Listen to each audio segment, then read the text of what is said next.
So Shawn Clement here from Wisdom in Golf, on location at the Richmond Hill Golf Club in Richmond Hill, Ontario. And since we have this wonderful new technology in our camera work, it's time to do a little remake on Scully. Now, this is, let me introduce you to Scully. For those of you who haven't met her yet, it's a female life-size skeleton. And I'm going to bring your attention to how you work under the hood so that you never go against your God-given instrument. You never want to go, and strain your body for nothing for this game of golf. This instrument is perfectly designed to swing the golf club, and it's perfectly wired through gravity. So if you respect those, we're going to be in great shape. So the reason why I make this video is because there's a lot of contradictory information out there in the golf industry, and I want to set the record straight, okay? Now, I want to bring your attention here to the lower spine. You'll notice that from the tailbone, the sacrum, there are some little winglets that protrude at the very top of each vertebrae called facet joints.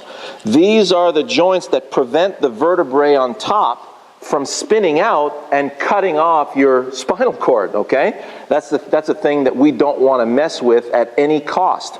Now you'll notice if you go a little lower where the hip sockets join the pelvis, this is the ball socket joint of your system. That's where the turntable is, all right? We'll get to that in a little bit. So you'll notice that the spine is really not designed for twisting. Now you may have heard that we're talking about transferring the strain from this part of the spine to the upper part of the spine in the thoracic part. Now, I have some very good doctors on my staff. One of them is a spine surgeon from New York City who tells me that thoracic spine is the most rigid part of the spine, and there is no range of motion in there because all these vertebrae are intertwined and fused to the rib cage. So this and this, the pelvis and the rib cage, move together on top of your hips, all right? So if we look at how it's supposed to work, so when I turn my body, let's say I'm snapping a punch in martial arts, you'll notice that in order to snap a punch in this direction, the first thing that happens is my weight's going to shift, and my body opens up. So you notice that? Shift, pivot. I haven't even thrown my punch yet. Now I can snap the punch. So this is how everything works and how you're wired for it. So rib cage and pelvis turn on top of the hips, and you'll notice how the hip is the femur, which is the biggest bone of the body, and the femur is half your knee. So the knees have to rotate with that. So you notice when I turn my rib cage and pelvis on top, you'll notice how my knees are rotating with that. You'll notice also, we don't have to go all the way down, but you notice here where the pelvis is connected to the hip. The angle of this connection is at about a 15 to 20 degree angle. All right? This lends to how you're going to place your feet on the ground. So you want both feet slightly toed open. If you hold your balance here, lift one leg and turn your foot in, you're going to feel the front muscle of your hip flexor here. Turn your foot in, and there's tension there. Now, let the foot relax. You'll notice it wants to relax in a slightly open position. That's where you're aligned. So both feet should be slightly toed open, shoulder width apart. Now you have the wherewithal to clear the body in each direction. So in the backswing, if I let my arm swing into the backswing, the rib cage and the pelvis turn out of the way. Notice how my left knee rotates in. This is what Jack Nicklaus, Sam Snead, Bobby Jones used to do. And the golf industry is telling you that that's no longer valid. That's craziness. This is how your body was designed to swing. Back then, they swung with instinct. They didn't have video analysis to send us back to the Stone Age. Okay? So very important that you listen to that anatomy. Now, I let my left arm swing freely into the backswing. Now my right arm can maintain a nice width.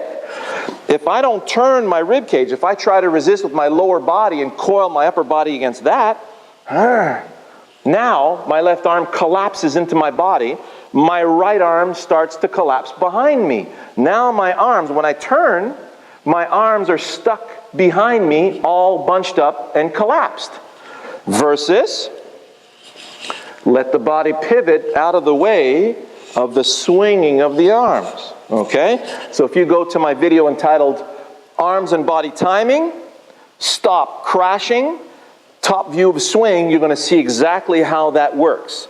The reason why that you cannot resist down here so that the rib cage is blocked is because the shoulders only have 20 degrees of range of motion.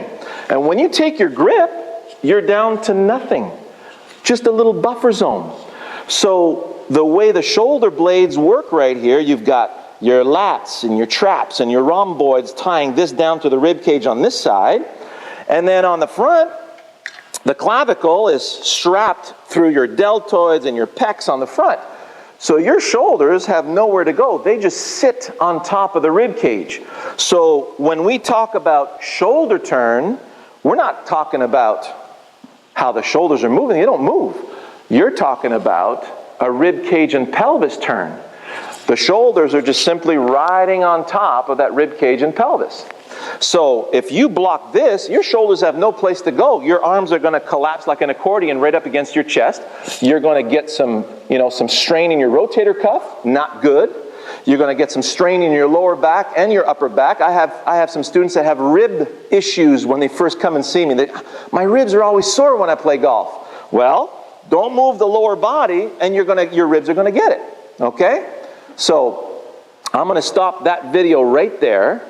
Now that you understand how we don't want to resist in the hips, we don't want to resist in the legs, because the legs are what allows your hips to turn. So you notice how your legs are rotating with those hips. Now the arms can start to swing freely. We get more range of motion. Just ask Bubba Watson what range of motion does for him. Watch how much he turns in the backswing. Isn't he one of the longest hitters on the tour, if not the longest? And guess what? He's also #1 in greens and regulation and Masters champion. Can't argue with that, can you? See you in the next video.